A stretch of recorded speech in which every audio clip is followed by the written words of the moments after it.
Captain Insano shows no mercy. Straight cash, homie.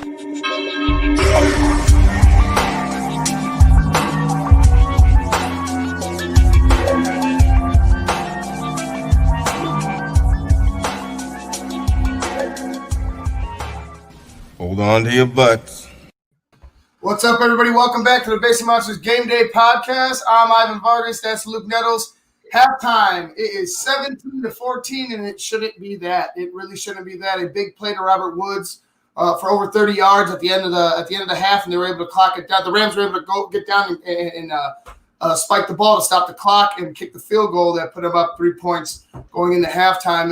A good game. It's a good game. I mean, this is about. I mean, it's obviously going to be a little bit more high scoring than I thought, but it's still a tight contest. Mm-hmm. Yeah, that's what happens when you get two of the top five defenses on the field at the same time, playing against each other. It's like I said, Tampa's doing its part on defense. The Rams have 5 rushing yards at halftime. 5. Right. So I mean, they're doing all right there. They need to lock down in the secondary. I think if they do that, then obviously I think they come away with the win.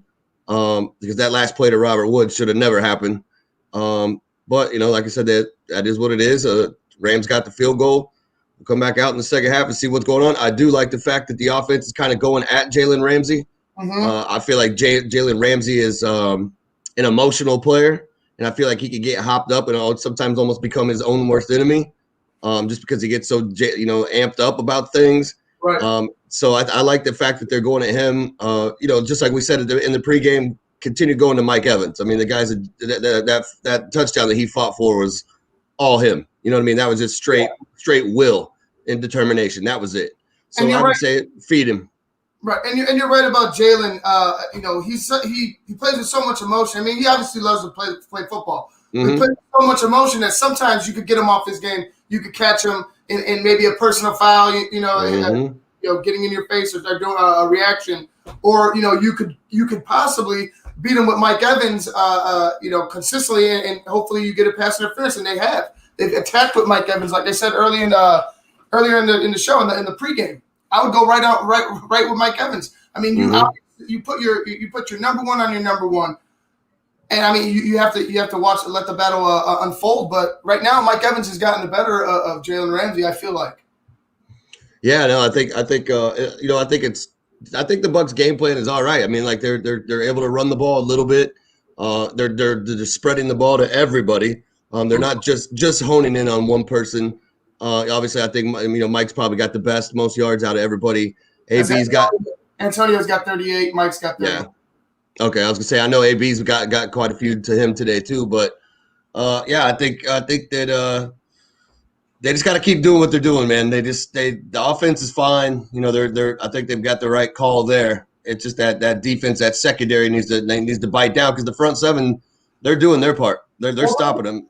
Well, they attacked him again with the tunnel screen like twice. They attacked him twice with the tunnel screen, and I'm like, damn, 30-something yards off of a fucking tunnel screen. You cannot allow that, especially when you know time is is on your side. And you just can't allow that. You know how close they are. They're right at midfield. They're pretty much at midfield.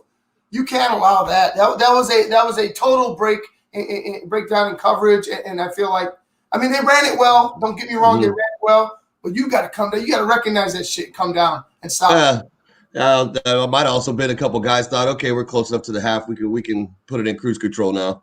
Right. So yeah, I mean, I don't know. Like I said, that was. I was not happy with that, to say the least. I can imagine. I was sitting there. I'm like, oh, Luke's pissed. I'm like, Luke's gonna be pissed. Man, that's unacceptable to me. That's unacceptable. You're the 100%. You're the number 3 defense in the league. Show me why. Like that, you can't give a 30-yard with that much time on the clock, knowing where they need to get to score. You can't allow that. It wasn't.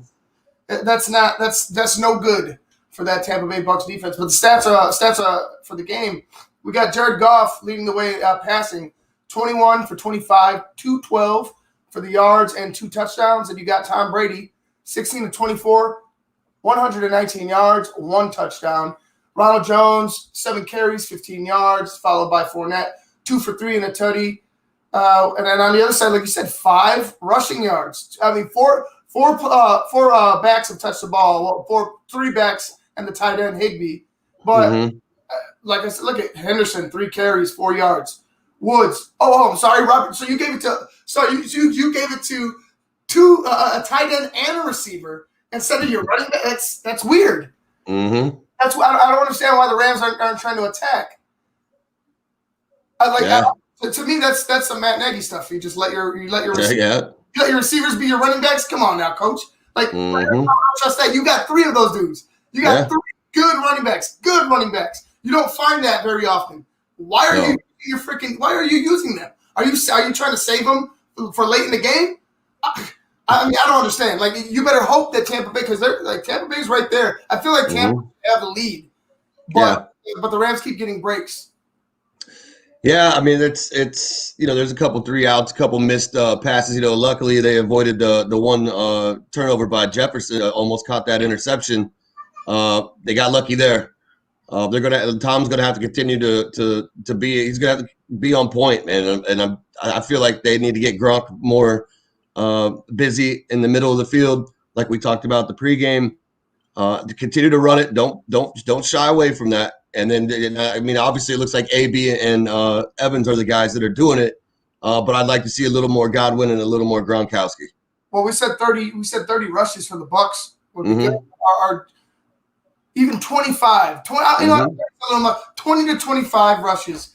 You gotta pump those. These are rookie numbers. You gotta pump those numbers up. You gotta pump those numbers up right now.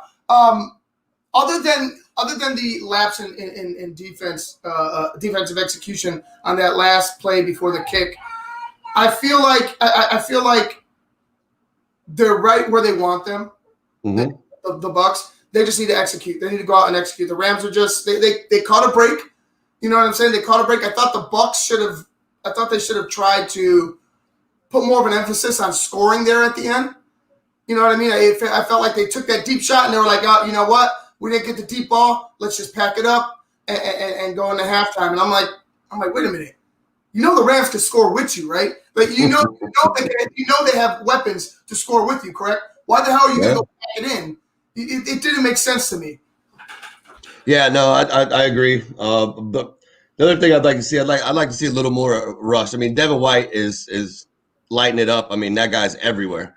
It's his rookie year, I think, this year. So, and then he's already at 95 tackles for the season. I mean, we still got like 7 more games to go. He's got 3 tonight and 1 tackle for a loss so far. Yeah. So, I mean, he's playing, man.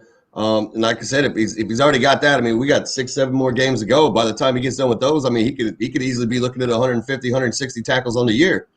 And that's what you want to see out of a rookie. So, I mean, congratulations to Devin White and Levante David's back there too.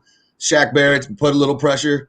I'd like to see him get a little more pressure on Goff, because if you're stopping the run, that's fine. But let's put a little more pressure on him, and then hopefully a lot of these balls that he's getting off aren't making it to the receiver's hands. Right, and that's gonna be a big part of the second half adjustments for the Tampa Bay Buccaneers. And how are you going to hit Goff? You have to hit him. You gotta hit him. You have to get home. And the Rams are just doing a great job of getting the ball out of his hands. Get the ball out of his hands quick. And not only just not just calling quick routes that may or may not work. Like, you're scheming this. You're scheming this to find your quarterback success. And kudos to Sean McVay for recognizing that he has to help his quarterback be successful. Those are signs of great coaches. Great coaches recognize, hey, man, maybe it's not all about me, and maybe I have to go and help him help me, and help you. Shit, if we had that kind of competence here in Chicago, I think we'd be all right, but we don't. And like I said, I seen it that Thursday. Was it Thursday night against the Rams? And I see it again now. Sean McVay is doing what he needs to do to put his players in the best position to win. And he's playing to their strengths. Yes. That's the biggest thing. I mean, that's what it's all about. You take what your guy's good at and you run with it. Yeah, all right. I want to see more rushes, like I said, for the BUCS in the second half. I hope that's the case for them, because I feel like I feel like that last play could be a deflator if you don't find I feel like Tom should be yelling at the motherfuckers in the locker room, or not yelling, just getting the team on. Hey, wake the fuck up! They're gonna take this from you. When you end up like I said, they played laxed right there on both sides at the end, real lax. Like the Rams sneak up and punch you in the mouth. The Rams with that guy are a solid football team. Especially on defense, but on offense, they're no joke. They have weapons. Yeah. I mean, thank God that Tampa's doing what they're doing to Aaron Donald, or else this game would be really ugly. They need to continue to keep him, bottled up. I know Brockers has been back there a few times, but they need to continue what they're doing on him. They need to run more, and they need to tighten down the secondary. And like I said, they have to rush more to get Goff off his game and rattle him a little bit. One more thing before we go ahead and wrap the halftime up and get back to the game. Average yards per play. LA 7, Tampa Bay 4.1. Yeah, you have to go after it sooner or later. The reason that is because they're killing us on run after the catch. Right, exactly. They're stopping you. They're making sure tackles. Right. They're making sure tackles. All right, guys, that wraps things up for halftime. The St. Louis. The LA Rams are 14 against the Tampa Bay Buccaneers. And, it's a good game so far. Hopefully it continues into the second half. All right, we're going to take off. I'm Ivan Vargas. That's Luke Nettles. You've been watching the Basement Monsters Game Day podcast on Sports Zone Chicago.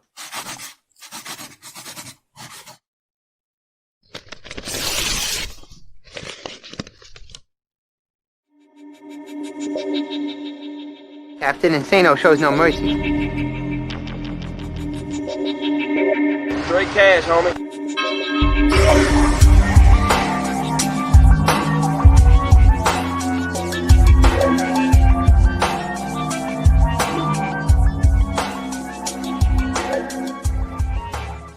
Hold on to your butts.